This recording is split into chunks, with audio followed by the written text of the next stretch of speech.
There are nights in America. Nights when snow falls as softly as powder, streetlights glow pale yellow, and the sound of distant cars feels like breathing, when people suddenly realize something strange. There are houses that are very warm, yet still cold inside. Cold because there is no laughter. Cold because everyone is busy. And coldest of all is when inside that house, people love each other. But love as if it were an exchange. You give me this, I give you that. You understand me, I stay. You respond, then I dare to continue. But you know something. There are things that, the more you demand, the more you lose. Tonight, I tell you a story in America, set in a city that never sleeps, where people run so fast they think they are living, but are actually just escaping.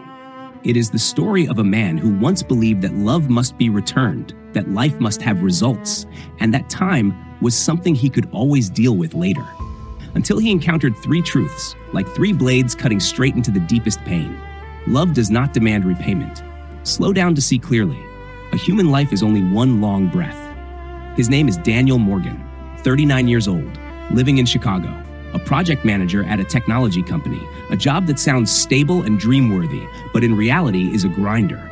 Daniel has a house, a car, insurance, a polished business card, and one habit, constantly checking the clock. The watch on his wrist, the clock on the wall, the time on his phone. He doesn't check the time to know what hour it is. He checks it to remind himself, hurry up. His wife's name is Lily, a night shift nurse at a hospital. Lily is gentle, soft-spoken, someone who knows how to endure. But the more she endures, the more she wears down. Their daughter is Emma, 8 years old, light brown blonde hair, often smiling, always asking questions that adults struggle to answer. Emma likes to sit on the floor, line up her dolls, and talk to them with a seriousness that sounds like a grown-up. Some nights, Daniel comes home close to 11 p.m. Lily is folding clothes, Emma already asleep, the house quiet. Lily asks without looking up, "Did you eat?" Daniel loosens his tie and says, "I already ate." He hasn't, but saying so is faster, because if he says no, Lily will ask, "Should I heat something up?" And that will lead to a conversation. Daniel doesn't hate conversations. He just fears they will slow him down. Lily looks at him and says softly, "This Sunday, can you take Emma to the zoo? She's been waiting." Daniel replies immediately, "I have a meeting on Sunday." Lily goes quiet, the kind of silence that ties a sigh into a knot. Daniel doesn't notice. He opens his laptop. The screen lights up, casting a blue glow on his face, an artificial light. If you look at Daniel then, you see a man working. But if you look closer, you see a man hiding from his wife, from his child, from questions that have no KPI to answer, and hiding from the feeling that he has drifted too far from what truly matters. Daniel has a life principle that sounds very right. Everyone has to push. If you don't push, you lose. He believes everything he does is for his family, but deep down, he is doing it for something else, the need to be validated. Daniel grew up with a strict father. When Daniel got an A, his father only nodded, "Good." When Daniel won a basketball award, his father said, "Not enough."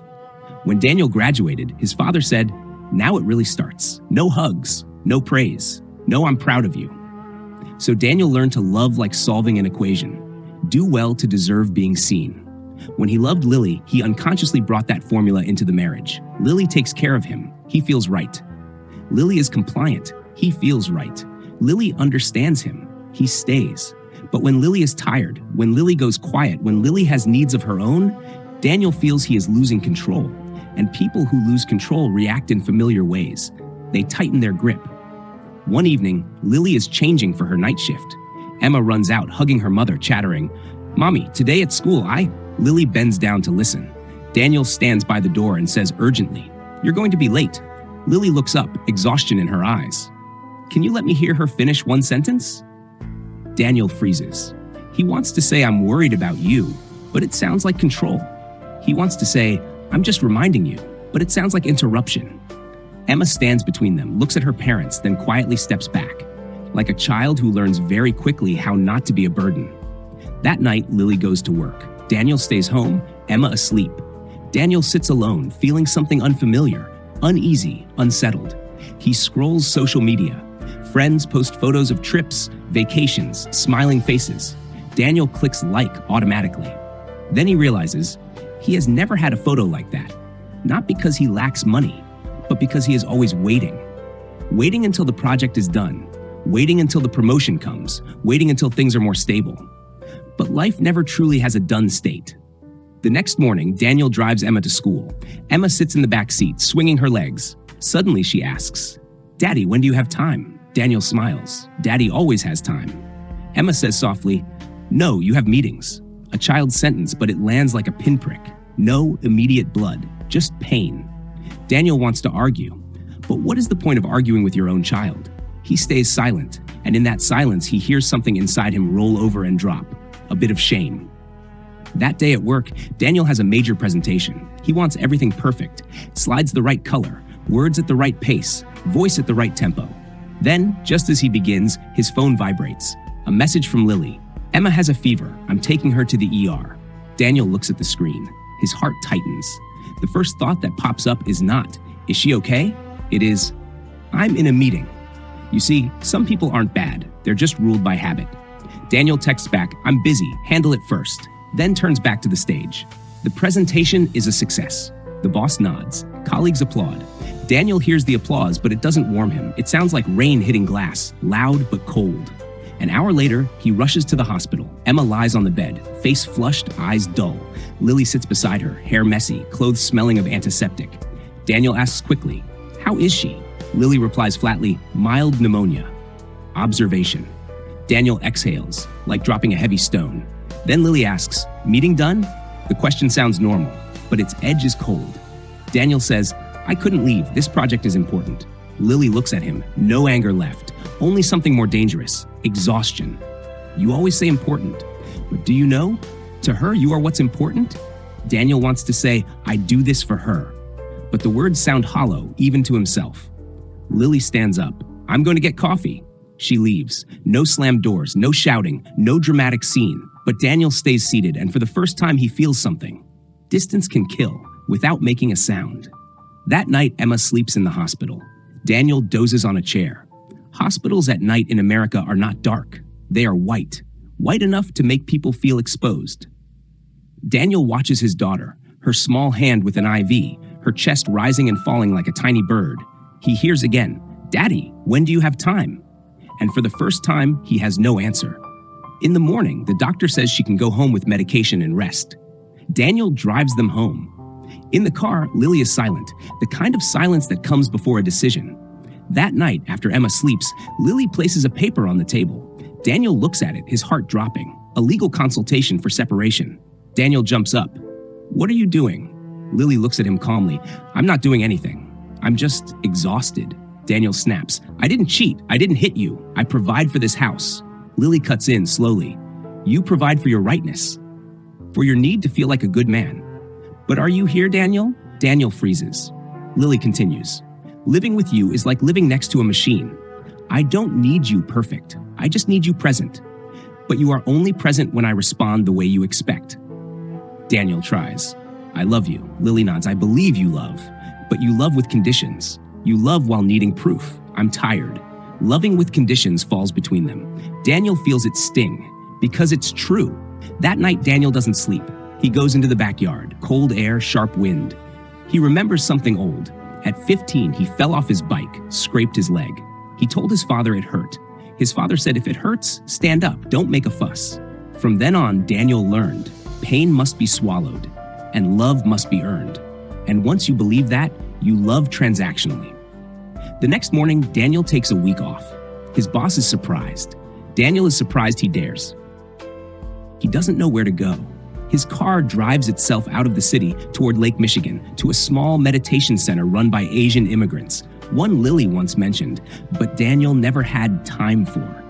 The center is simple, no grandeur, just a wooden house, a yard of dry leaves and the smell of tea. In the yard, an elderly Asian woman waters plants. She looks at Daniel and smiles. "Who are you looking for?" Daniel replies, I'm looking for peace." She doesn't laugh. She nods like she understands. "Then come in, but leave your phone outside."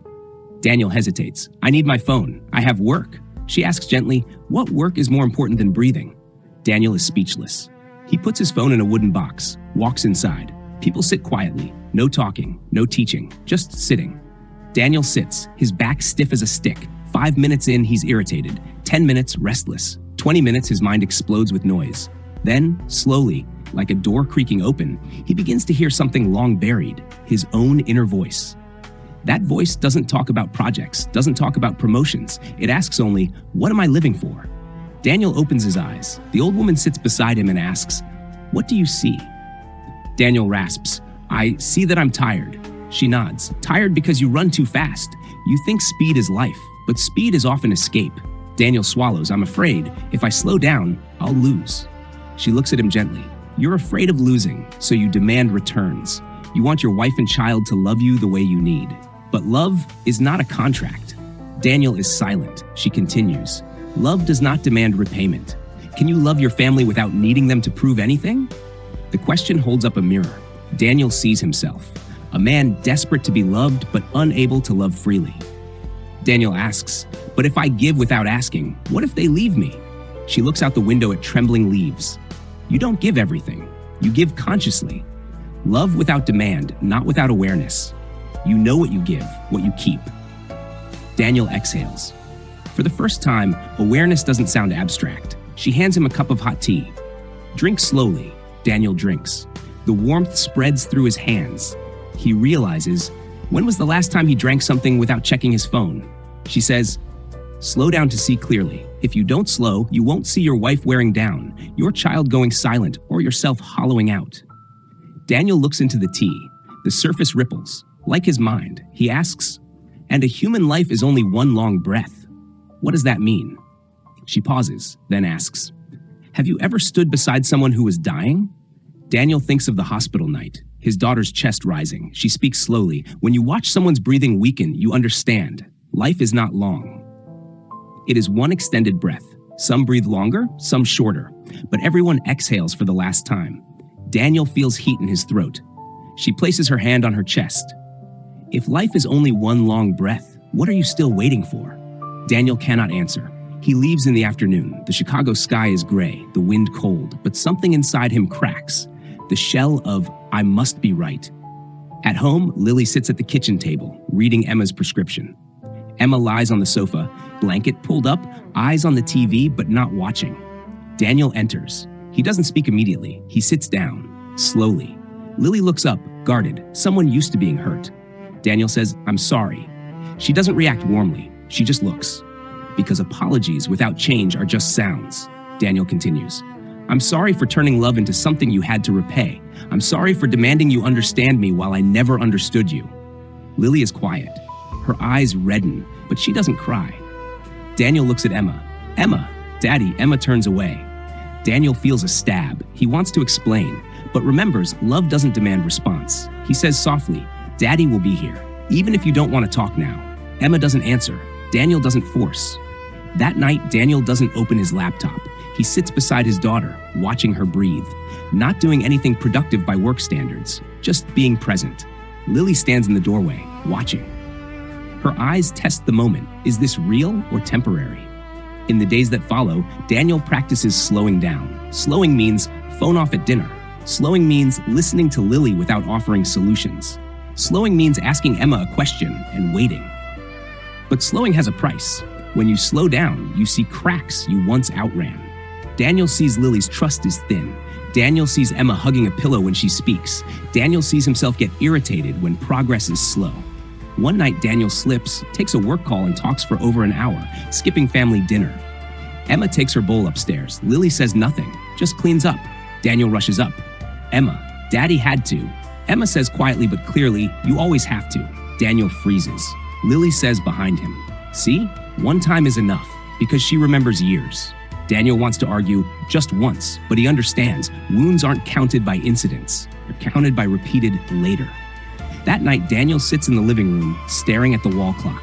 The second hand ticks. Time isn't fast.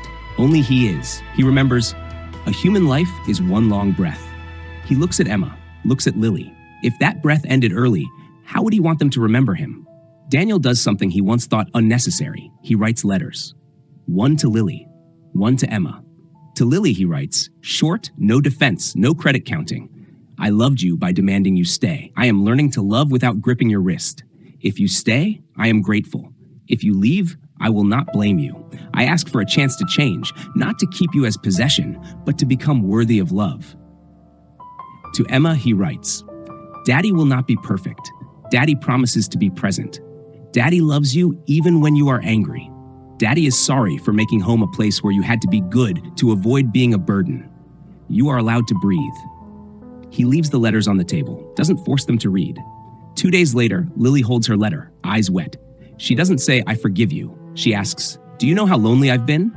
Daniel nods. I'm learning to know, and I know I can't erase your pain. Lily trembles. I'm afraid to trust again.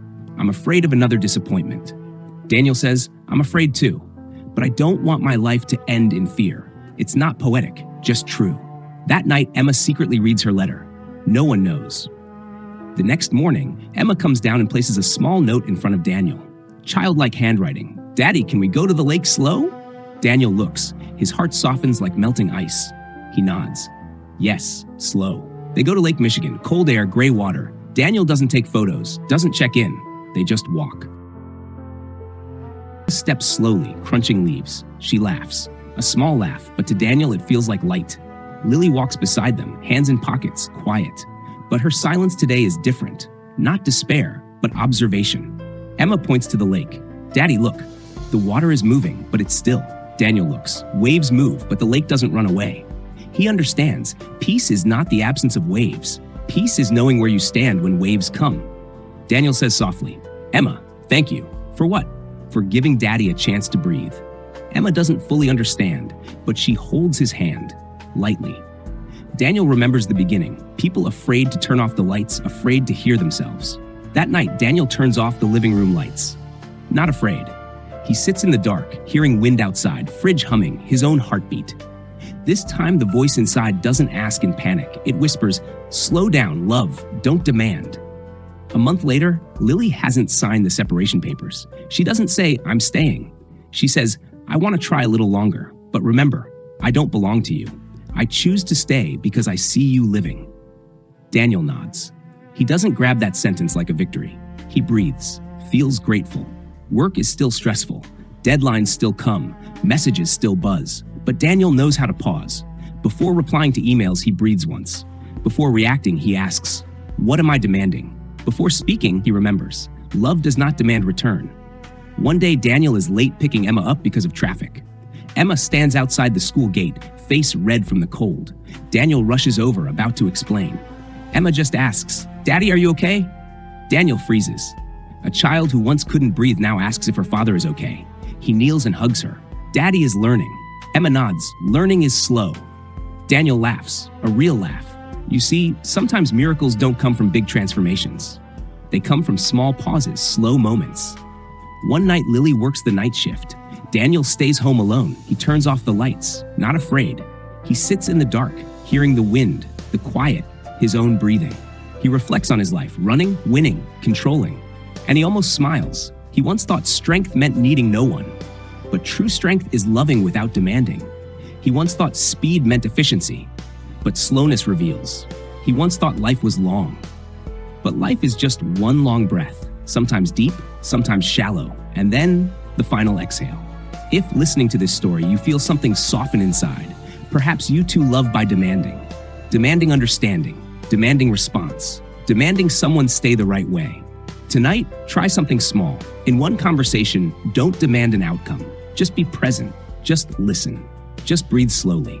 And if you want me to tell another story, set in America, darker nights, heavier drama, about someone who lost almost everything by running too fast and woke up in a final breath, leave a single word slow in the comments, so I know you are still listening.